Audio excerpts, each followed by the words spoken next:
सुन ले। का हो का कुछ कहल चाहता नहीं। बोला का कहल चाहता हूँ। हर साल जब सावन के महीना आवेला आप कुछ न कुछ बहाना जरूर कर दे। अच्छा लेकिन ए साल बहाना ना हो पाई। सुनी बोला हमार बात सुन ले। बोला बोला यसोतनी बात हमार मानी जा संवरिया हो। यसोतनी बात हमार मानी जा संवरिया हो। संग चल बाबा के नगरिया ना।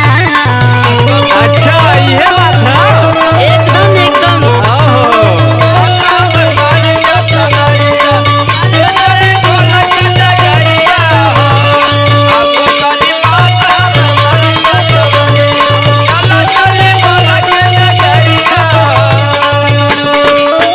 ए धनिया।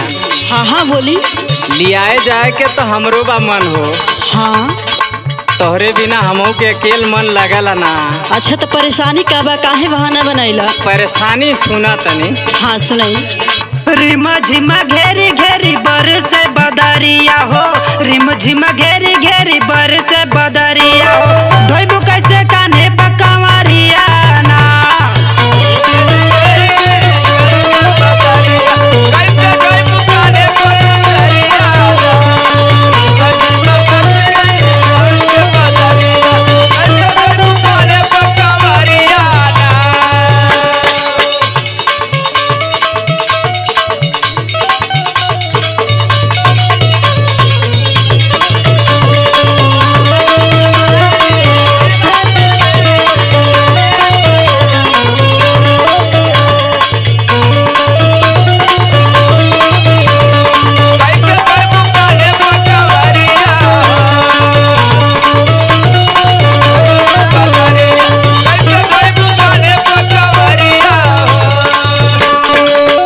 समझ में अच्छा आई। तो बहुत बात करतनी।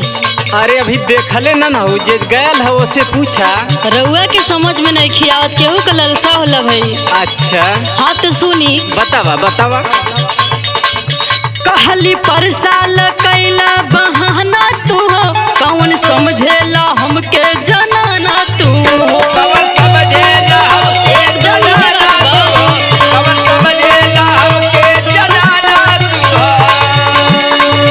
कहली पर साल कैला बहाना तू हो।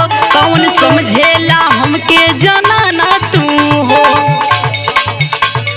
दुख सब मिटी हम करब पुकरिया हो। दुख सब मिटी हम करब पुकरिया हो। संग चल बाबा के नगरिया ना।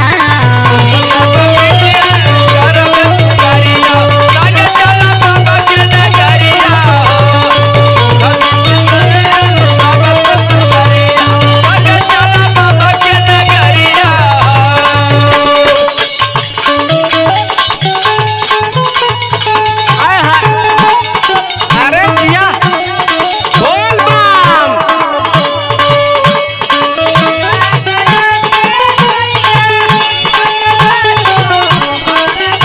अरे बाय मामा चला बढ़ा बढ़ा आगे। अरे जिया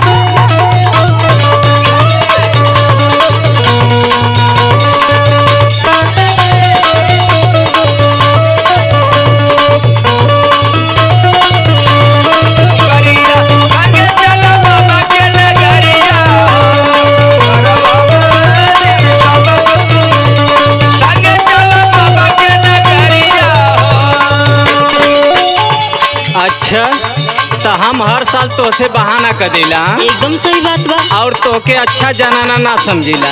ना बिल्कुल ना समझिला तबे न बहाना करीला। अच्छा लॉकडाउन भर ककरी खियौनी ये समय आम मांगत हो तो आम खिया देते हैं और इतना बहाना करते हैं। हाँ तो सुनी जैसे कुल खियोनी वैसे देवघर घुमा दे। ला सुना हमार बात। हाँ सुनाई। फूटी कौड़ी पॉकेट में ना पैसा बाहो। रोजो रोजो के नखराई कैसा बाहो।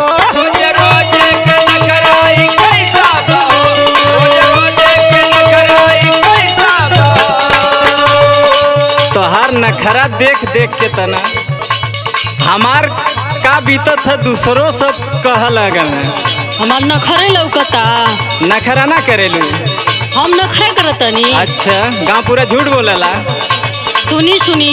सुना फूटी कौड़ी पॉकेट पॉकेट में ना पैसा बाहो, रोजो रोजो के नखराई कैसा बाहो। संजय बेदर्दी संजू कठिन बा डहरिया हो, संजय बेदर्दी संजू कठिन बा